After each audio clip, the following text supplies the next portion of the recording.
नमस्कार। आज के इस वीडियो में हम देखने वाले हैं कि बद्धकोण आसन करने का सही तरीका क्या होता है, जिसे हम बटरफ्लाई पोज भी बोलते हैं।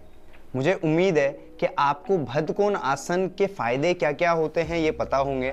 अगर नहीं पता है तो मैं क्विकली आपको बता देता हूँ। जिन जिन लोगों के साथ मैंने ये आसन जिन जिन लोगों को कराया है और ख़ुद भी 2-3-4 साल से लगातार कर रहा हूँ, तो मुझे ये पता चला कि आपका जो स्पाइनल पोस्चर होता है, स्पेशली जो लोअर बैक और हिप मसल होता है, वो बहुत ज़्यादा मोबाइल हो जाता है, जिसकी वजह से आपको बैक पेन होने के चांसेस बिल्कुल निल हो जाते हैं, जिसकी वजह से आपका डाइजेशन सिस्टम बेटर काम करने लगता है, जिसकी वजह से आपका गट हेल्दी हो जाता है और जिसकी वजह से आपका ब्रेन ज़्यादा बेटर काम कर पाता है, क्योंकि गट और ब्रेन डायरेक्टली कनेक्टेड है।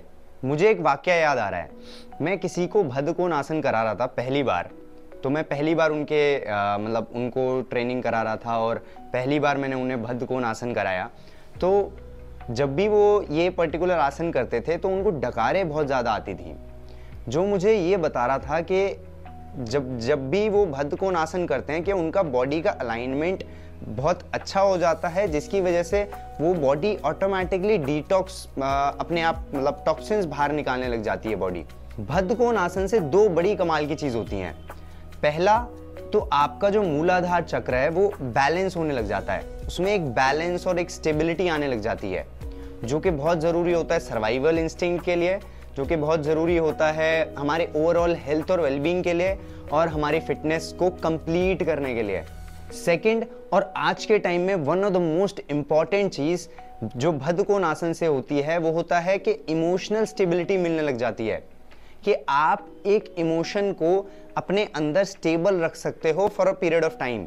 आज के इस फास्ट पेस्ड वर्ल्ड में प्रॉब्लम यही है कि हम कभी भी एक थॉट और एक इमोशन पे स्टिक और स्टेबल नहीं रह पाते, जिसकी वजह से हमें मेंटल इश्यूज, डिप्रेशन, एंजाइटी और सेवरल अदर इश्यूज होने लग जाते हैं।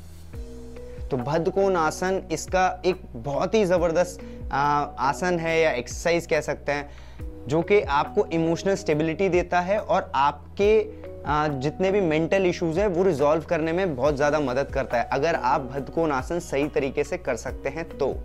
अगर हम मॉडर्न डे ऑक्यूपेशंस की बात करें तो सेडेंट्री लाइफस्टाइल आज के टाइम में एक ट्रेंड बन चुका है या फिर एक नॉर्म बन चुका है और ज़्यादातर लोग उसी डायरेक्शन में जाते चले जा रहे हैं, क्योंकि प्राइमरी से सेकेंडरी और सेकेंडरी से टर्शरी सेक्टर में एक शिफ्ट हो रहा है हमारी कंट्री में, जिसकी वजह से सेडेंट्री लाइफस्टाइल और work from home, sitting jobs आपकी ज़्यादातर पॉपुलेशन यही कर रही है।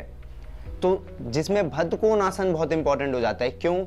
क्योंकि आपका स्पाइन एक सर्टेन पोजीशन में आ जाता है जब भी आप बद्धकोण आसन करते हैं। अगर मैं एंशिएंट हिस्ट्री की बात करूं तो आर्कियोलॉजिकल जितने भी फाइंडिंग्स ज़्यादातर मिले हैं वो बद्धकोण आसन के बहुत प्रपोर्शन में और जितने भी आसन्स हैं उनमें से बद्धकोण आसन के सबसे ज़्यादा मिलते हैं, जिससे हमें ये पता चलता है कि ट्रेडिशनल और एंशिएंट टाइम्स में बद्धकोण आसन का बहुत ज़्यादा प्रयोग किया जाता था योगा में या फिर हठा योगा में।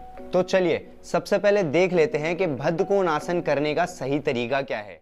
सबसे पहले हमें अपने मैट पे बैठते हुए दोनों पैरों को आपस में जोड़ना है और अपने पास लेके आना है। यहाँ से अपने दोनों हाथों के फिंगर्स हमारे दोनों पैरों के फिंगर्स के ऊपर रहेंगे और हमारा स्पाइन जितना सीधा और टॉल हो सकता है उतना टॉल हो जाएगा। स्पाइन कभी भी आगे नहीं आना चाहिए, हमेशा स्ट्रेट रहना चाहिए। और यहाँ से अपने को जितना आपसे पॉसिबल हो आप अपने नीज़ ऊपर और नीचे, दोनों पैरों के नीज़ ऊपर और नीचे एक मोमेंटम से मूव करने हैं और कोशिश करना है जितना कम से कम आपका स्पाइन मूव हो,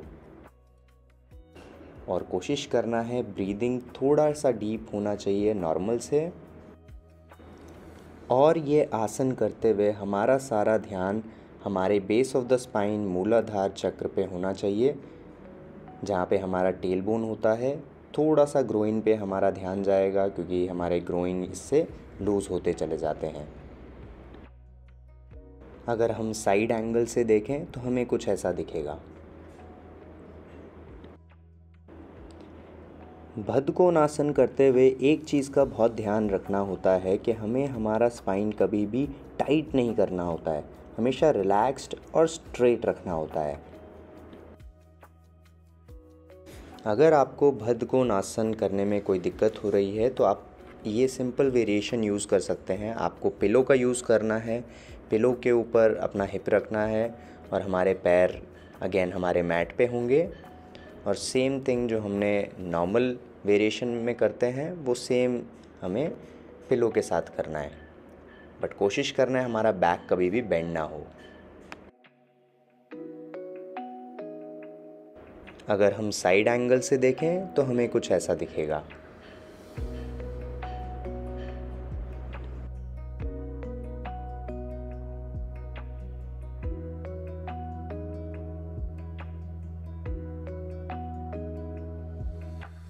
हठा योगा में एक कहावत है, सबसे बड़ा फर्क इससे पड़ता है कि आप कौन सा आसन कैसे कर रहे हो।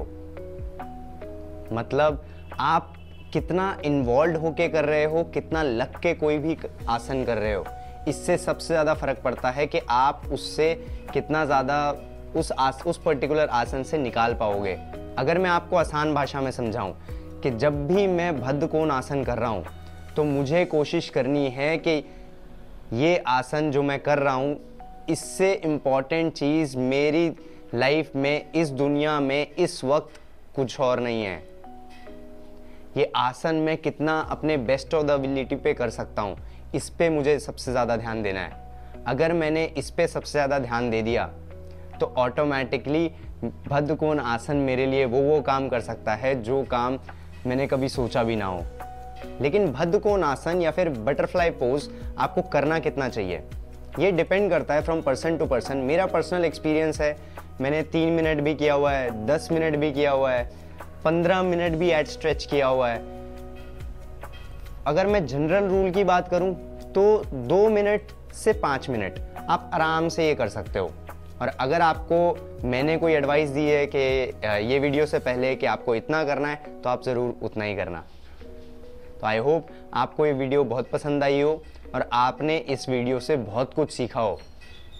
अगर कुछ सीखा है तो अपनी लाइफ में ज़रूर अप्लाई करिएगा, अपने बेस्ट ऑफ द एबिलिटी पे ये पर्टिकुलर आसन करिएगा और इससे मैक्सिमम बेनिफिट्स उठाइएगा। धन्यवाद।